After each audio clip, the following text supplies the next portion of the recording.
Hello there, friends! Finally, this infinite RMR has come to an end. For me, this is the strangest schedule you could come up with, but, well, what we can do. Today we will talk about Group B, the last chance bracket, see what's going on with VP, discuss possible reshuffles in other teams, and much more. I have tons of news, so let's get straight to it. Let's start with the fact that Yegor Markelov is back officially. However, not as a player or as a coach, but as a content creator and a brand ambassador for ESC Gaming Organization. A long time ago, the famous Golden Polish 5 played under this tag, but it was almost 10 years ago, so it seems like the organization decided to remind everyone of their existence and is apparently planning to make a return to CSGO. Markelov is already playing CS, appearing on streams, so it looks like he's really back. His former teammate Bondek mentioned that Markelov will somehow be connected with him and Edward. So maybe all the legends are deciding to make a comeback to the big game, especially with the upcoming release of CS2. Another news is related to EG. Once upon a time, evil geniuses thought everything was great for them, with plenty of sponsors, 3 rosters, more managers than all organizations combined. But then everything suddenly didn't go according to the plan. The CSGO roster is not performing well, hitting new lows every time. The other 2 rosters are also not shining enough, and there is also an economic crisis going on, so according to Richard Lewis, dark times are coming for EG. They lost 4 major sponsors, their former Dota players are suing them, and they conducted a significant staff purge within the company. It seems like EG finally realized that they can't endlessly throw money around, buy 3 teams at once, not winning anything anywhere, and feel great about it. And yes, they did sign Refresh after all. There were rumors about it a month ago, and now it's official. This move should strengthen the team quite a bit, but that's in theory, as things never go according to the plan with EG. Problems are also starting to rise in OneWin according to rumors. A well-known insider Harumi wrote that the ice has cracked. There are no specifics, but there's no smoke without fire. If it's true, then who are they planning to change? By the way, take a look at how Boombl4 is supporting Deco. За атаку, где ты ебал, где ты вот хотел выиграть,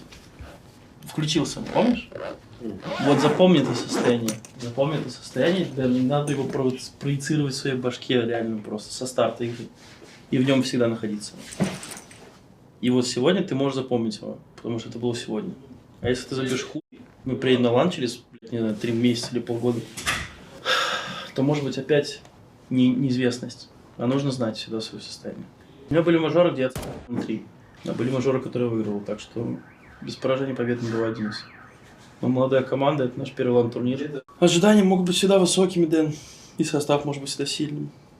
Но результат не всегда может быть тем, которым мы хотим. POV, you're explaining something to a friend, but they don't really care. What do you think should be changed in OneWin, or should they not touch anyone and let the guys play together and figure things out? According to Overdrive, either Nickelback or Boombl4 should be capped, as having 2 captains in a team is not ideal. Overdrive also talked about Dexter. He behaved like a jerk. I understand that everyone has read those sad interviews of Dexter where he says that he's finally joining his dream team where he's giving freedom, he did everything possible to live spirit, he's not toxic, he's just arrogant, he only thinks about himself. And when Dexter was asked in front of everyone what is more important to him, being the MVP of a major or winning the major, what do you think he said? MVP, of course. It seems that this story will have new chapters, just like we always get about Simple and Thorin. These guys, this couple is forever together. Here's what Thorin wrote on Twitter. What's the setting to turn off 4-3 stretched Simple? And then he continued, Simple suggesting Maniac and Pimp don't understand how players use their brain to make decisions in CSGO says about all you need to know about that bozo. Definition of a shot and dribble bonehead player who becomes significantly less interesting the further he's from a set of crosshairs. Give Simple half as good aim and he'd be a mega fitter. And Simple just posted a photo of a dog with the caption good boy. Moving on, the next news came from Shroud. Everyone probably remembers that he has been advocating for Valorant lately, explicitly, saying that it will destroy CS and it has no chance. But now he had suddenly changed his tune. If CS2 doesn't work on their matchmaking system and their ranked system is just the same as Global Offensive, I'm going to be so upset. But it won't matter because people are still going to play the game anyway, because it's Counter-Strike, who cares? But CS is in the spot where it could literally take over everything and everyone, engulf everyone. It could probably have 5 million players concurrent on average. Here's how it is, even CS haters are already talking about the bright future of the new game. What do you think? Do you think CS2 will dominate the market or, on the contrary, lose what CSGO once achieved? Waxek, by the way, is one of the first pro players who is already preparing for the release of CS2. He has already played almost 100 matches on Faceit with a win rate under 60%. He's playing smart, while everyone else is still competing in CSGO preparing for the major. He is left without a team and is training hard. Next, we have an unexpected interview with Blade on Navi's channel, where he said the following: I can say that Electronic is definitely a better IGL today than Boombl4 was. We can say that now, because Electronic can understand the game much better than Boombl4. Yes, Boombl4 could have been more structured in calling, we had a system, but he lacked quality moments where he gives instructions based on the situation. Boombl4's instructions were often of poor quality, whereas Electronic, on the contrary, has more quality moments in situations, but he is not used to systemizing them. I'm not trying to change him forcefully, because that's his way of thinking. I'm trying to find a balance, adjusting some rounds and calls, and so on. We also added that all the players should help Electronic. It's a very important point. Players should take responsibility for initiative and not be afraid of it. Players should quickly communicate and pass information to the captain. At the same time, there are moments where a player must unconditionally make a decision without permission from Electronic if it can disrupt the opponent's game, because by the time he receives this information and reacts, a lot of time will pass. Wow, Blade is just humiliating Boombl4. He basically says that Electronic is better, but Navi still won everything with Boombl4, and with Electronic they've only won one blast. I'm not saying that he's a bad captain, I'm just saying that Blade often speaks unfavorably about Boombl4. What do you guys think? Did Boombl4 deserve such words from the former coach? And here's the funny thing. Remember we discussed a website where pro players' values are listed. Simple is valued around $5 million,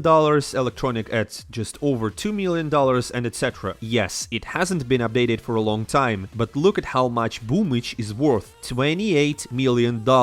That's what I call a football player price tag. And it's actually a funny reference to his song called How Much Love Costs, where he's recorded in a collaboration with Morgenstern and other artists. And now let's talk about Virtus.pro and what's really going on with them. It all started with the news from VP themselves that they're just skipping IEM Rio. They will be replaced by Fallen and Imperial. As the organization stated, they decided to skip the tournament because they are currently in weak form and do not want to disappoint their fans further. So they will dedicate this time to practice. It's a strange approach considering they won't be playing in the major anyway, but oh well, it's their choice. But the most interesting part happened next. First of all, the former CEO of Hellraisers posted a huge post. He revealed what is really happening in the team according to his information. He talked to his friends in the industry and came to the following conclusions. VP declined Rio not because of the practice issues, but because the roster is not complete. The players themselves refused to go, and all because the current management is controlling the team as they want. It's unknown who is exactly causing the issues, but according to his information, the team kicked Norbert amongst themselves and gave an ultimatum, either him or us. And when things went bad at RMR, they did the same thing, but in reverse. They gave an ultimatum and demanded Norbert back. However, you just can't make substitutions like that during RMR. They had to come up with the story about Karon's visa, which is a valid reason. After that, to cover it all up, VP prohibited interviews with players about all these strange substitutions, and Blast helped them with that, not mentioning the topic anywhere. And why did Blast do that? Because they only realized later that it smelled like some kind of a scam, made up story about the visa substitutions in the middle of the tournament. Well, to prevent a new scandal, they tried to cover it all up as much as possible. And as a result, the team embarrassingly crashed out, and now the roster has fallen apart. I don't know exactly what this all means, but in short, that's what the former CEO of Hellraisers is writing about, so the most interesting part is yet to come. After all this news that VP is not going to Rio, Kickert posts an emoji with eyes in Twitter, like something's coming up. And then there's news from Ivan, a former player from Zeus's Pro 100 team. He reveals that the team is removing Kickert and currently testing Lime, a player from Forward who plays together with Mo. But that's not all. You remember Harumi? He confirms all this information and provides new. Kickert is not the only replacement. They are also removing Kayron and keeping Norbert in his place. This is just mind-blowing. All these rumors about Kickert and Kayron are confirmed by Overdrive, which means it's almost official. And then the official news came out. Kayron is leaving Virtus.pro. We live in surprising times. It's a, well, unbelievable move. We all were hoping that this wouldn't happen, but there you go. Here's what Kayron said as a final word. Well, comrades, my story in the esports club Virtus.pro is coming to an end at the moment. There have been many events not pleasant for me or the whole team. Firstly, we didn't qualify for the last CSGO major, and secondly, there were changes in the roster in which I was left out. Overall, I would like to say that the decision was made by the team, as we all couldn't cope with the nerves and the pressure of the situation at the RMR tournament. I part ways with the guys and the organization in good terms. There is no resentment between us. Everything was fair and transparent. What's next? Firstly, I am now a free agent, waiting for offers in private messages, open to anything, and I speak 3 languages. Peace to you all, and as they say, survives the strongest, but the unbreakable wins. Well, at least they made him a free agent, which is already good, but of course this is a mess. For now, the community has a negative impression of the organization. Even Deco was shocked.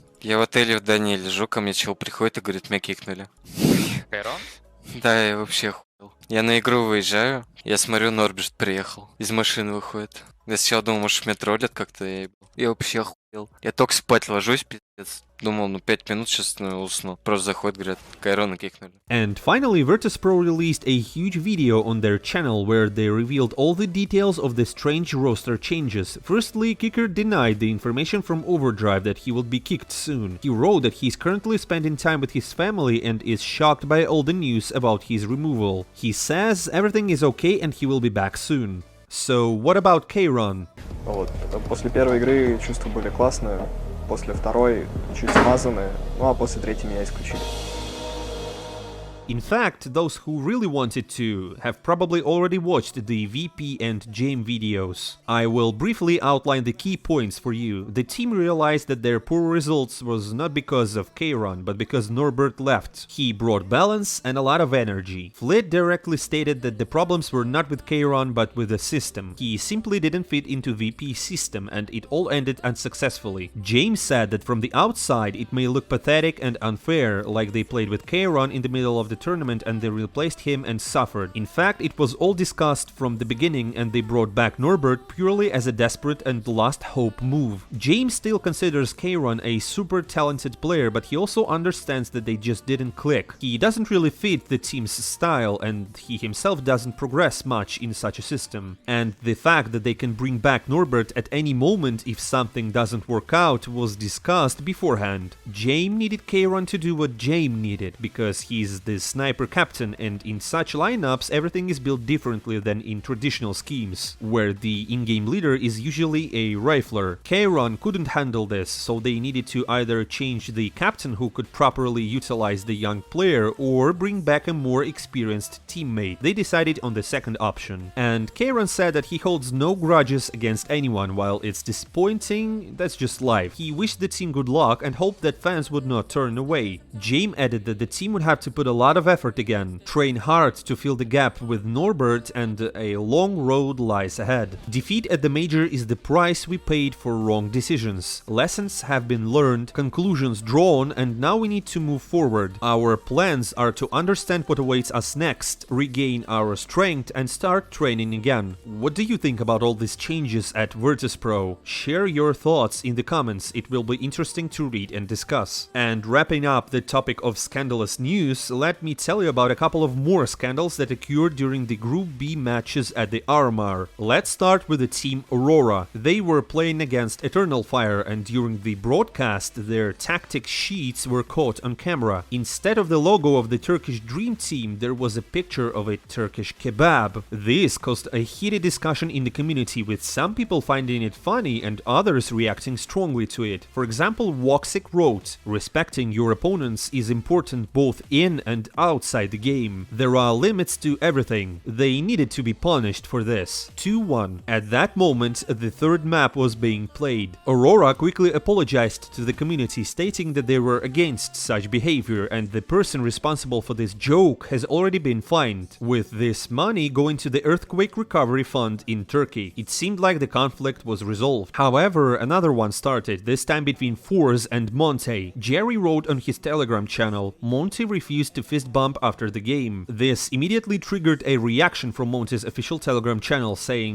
"That's true, question, should we?" Naturally, this caused a huge uproar in the community. Some people believe it's disrespectful in sports, while others say it's justified. Force is funded by Lukoil, which means they're supported by the government. They are even referred to as gas stations in the Ukrainian community. Now, let's see what Monte's coach, LMBT, said in an interview with HLTV. They have a sponsor, which is Lukoil, one of the biggest oil companies in Russia. They're paying taxes and paying for the Russian tanks. So how can you shake hands with people supporting the war? That's very easy for us. I hope it will end one day. And I'll mention someone like Hooch, who can be respected for his position, but everyone else... Well, this conflict had happened before the game and continued afterwards. It seemed like nothing could top it. But no. During the night, news came that a decree had been issued in Ukraine stating that all national teams for Olympic and non-Olympic sports are prohibited from competing in tournaments with Russian or Belarusian athletes. Wonder what this has to do with esports? Well, basically it's a non-Olympic sport, so it essentially must be included. The next question is national teams. LMBT says that the official delegation of Ukrainian esports athletes is officially called a national team when they receive permission to travel abroad. So theoretically, Monte may not receive permission to leave the country. A famous Ukrainian caster, B1ad, on the other hand, says that this is more about traditional sports and basically it's like shooting yourself in the foot. If these restrictions do affect CS, it will likely be to a lesser extent. At the moment, it's not entirely clear how all of this will impact and whether it will impact at all, but there is a chance that Monte may face issues with traveling abroad for international tournaments like the Major. Navi is unlikely to be affected, as Beat seems to have relocated his whole family to Spain, and Simple also lives in another country. I don't know about NPL, we are waiting for some official statements from Ukrainian clubs. And now, friends, it's time to move on to the RMR. As in the previous episode, let's start with the problems in tournament organizing. Loba decided to share everything that happened to him at the Asian RMR, and it turns out there were a huge number of problems. Firstly, the admins who were behind the players were not paid their salaries. There were volunteers. Loba's team themselves paid them some money because the guys worked really hard, unlike the organizers. Secondly, there were players with COVID, and Blast didn't do anything to protect other people. As a result, some players got sick. Loba also revealed that one of the fans threatened him, saying that he would come with a knife and hurt Loba badly. The admins were aware of it and placed a security guard who was 160 centimeters tall and weighed 50 kilograms. This person looked like he would definitely save the day. Meanwhile, fans still approached the players, and one even managed to enter the practice area and asked for a photo. So he just came to team's practice room. There were many other details, and here is the conclusion that Loba drew. I haven't seen a worse organized event, and I just hope this isn't how other majors are organized. Here I wrote only what I experienced, and Nico answered, "First time you play tier 1 event and you cry already." Loba responded, "Paid to defend Blast, paid to play tier 1 and lose to tier 2 teams. What do you think? Who's gonna win, Nico or Loba? As they say, the bigger the wardrobe, the louder the fall." But in reality, HLTV released a whole article talking about numerous violations during the Asian RMR. There were even tactical pauses that lasted longer than necessary, broken headsets, unrestricted internet access, and many other issues. It seems like the organizational funds have been let's say, reallocated into someone's pocket. The question is whether it's Blast themselves or their contractors. We're waiting for a thorough investigation from Richard Lewis. And now let's move on directly to the results of Group B and the last chance bracket. Just like in Group A, there were plenty of surprises. Heroic and 9 immediately made it to the Legends stage. And while Heroic's entry into the Legends was expected, nobody even thought about 3-0 from the Polish team. Moreover, for the first time since 2018, a Polish team will be playing at the Major. Congratulations to the guys on this achievement. And 3 teams were competing for the last slot in the Legends stage. They completed the group stage with a 3-1 score, and that's G2, Vitality, and another surprise, Monte. They played a separate bracket for this slot, and Vitality defeated both teams 2-0, securing the last slot in the Legends stage of the last CSGO Major. Next, we have the slots for the Challengers stage, and here any team could have made it, even the underdogs of the group. In the end, Monte, G2, Ans, Force, and Ninjas in Pyjamas made it to the Challengers stage. In general, everything went as expected here, except for the tournament's revelation, Monte, where SDY transferred from Navi. Here's what he said about it, by the way. The transfer to Navi was initially very difficult because they had a completely different approach to the game, and I wasn't used to it. In Monte, I am more like a mentor for young players, which is significantly different from the role I had in Navi. I knew I was going to leave Navi because they wanted to play with 6 players at the Major, but you can only register 5 players and 1 substitute. So I didn't want to be the 6th player or a substitute for the Major. Right now I'm here working with Monte to play at the Major because I deserve it. And now a few words about dropouts. Apparently it's iNation, the Bulgarians from 500, and Eternal Fire. And with the same 1-3 score, unfortunately Astralis have dropped out of the tournament. The most notorious team in the era of CSGO, together with the legends as Device, Glaive, and Zepnix, couldn't make it to the last Major of CSGO. And that's tragic.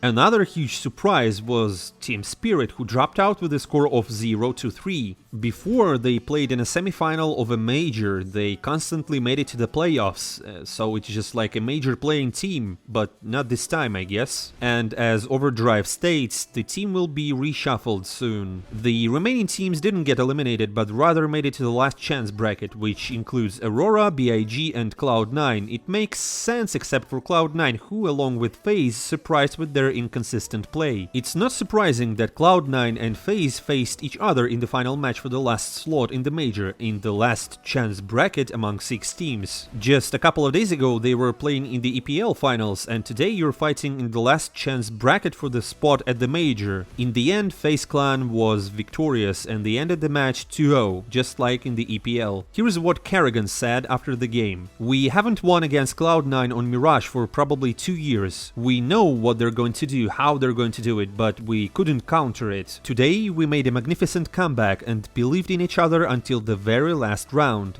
I'm proud of my team." It's definitely a tough loss for Cloud9. They had a very unlucky schedule with 4 matches in 24 hours. But we have what we have. There's a lot of work ahead of us. The first goal is accomplished, we're going to Paris. And here's what Robs wrote. "Speechless. Amazing how we turned it around. Just need to believe and fight. GG's Cloud9. Really sad only one of us could make it. They are an incredible team." Many have supported Cloud9, but here's what the players themselves say about their defeat. Shiro was the most emotional. "We are out of the tournament and I still can't believe it. I'm devastated about losing at Major. I've lost a lot of matches in my life and I have quite good experience, and I can't say that this loss is the most frustrating of my career, but it makes me realize how much better I could have done, cheered up the team or made the right decisions. To be honest, it's very hard for me to get my head together at the moment. I still can't believe that we lost. I remember the feeling after losing in Rio, and I told myself that I don't want to lose again in the same way, and now we didn't even come close to winning the Major. Nevertheless, only the right conclusions will help us improve. Thanks to everyone who supports me and the team." Buster also made a post. "It's very tough to write something at such moments, but I want to say sorry to all our fans, especially for my individual game. I felt like I could help my team, but I couldn't do it." Nafani also apologized for their performance. "Don't really know what to say. Sorry to everyone who supports us. Sorry to everyone who believes in us. Sorry for my performance." and Hobbit shared a few words. Both of us deserve to play in the last CSGO Major. Big congrats to FaZe Clan. There are no words to describe our feelings. Sorry to all our fans. We let you all down. And here's what Hooksy wrote under Hobbit's post. You guys are one of the teams I respect the most, and it sucks that you don't get to play at the Major. I know the feeling. In some days or weeks, that feeling will become your biggest motivation. You'll bounce back. Cloud9's coach had the most to say in an interview. This is a tragedy for all players, as this is the last CSGO Major. Honestly, this RMR was not fair at all. The group seeding was not balanced. If you look at Group A, there were 6 teams from the top 30, and while in our group there were 13. They had 4 slots in the Legends stage, and we had 3. So our group was twice as tough, but we had fewer slots. In any case, a team like ours should be able to beat everyone and qualify. It's our failure, but still it's not entirely fair. We were completely burnt out. We have no energy or emotions left. The last 3 weeks were very challenging. We did really well in 4 events, came second at EPL Season 17 and won 3 online tournaments, but didn't qualify for the last Major. We will play at the IEM Rio because we are very disappointed that we didn't make it to the Major. By the way, this is a separate topic for discussion. IEM Rio starts tomorrow and it's a super strange tournament to me. FaZe and Cloud9, for example, played until late yesterday. They're flying halfway around the world today and they have to play again tomorrow. I don't know what the point of this tournament is, but we'll figure it out later. Well, now many have already started talking about the substitutions. Thorin, of course, did not overlook this. Signing Buster is a waste of time. I remind you that Cloud9 were close to being eliminated from the Major in Rio. This must be the worst of the good lineups when it comes to prestigious tournaments for a long time. Well, friends, the qualifiers for the last CSGO Major are over. It was much more dramatic than we expected. Soon we'll have IEM Rio ahead of us. By the way, Navi has already arrived in Brazil and Simple even had a chance to hang out with Neymar.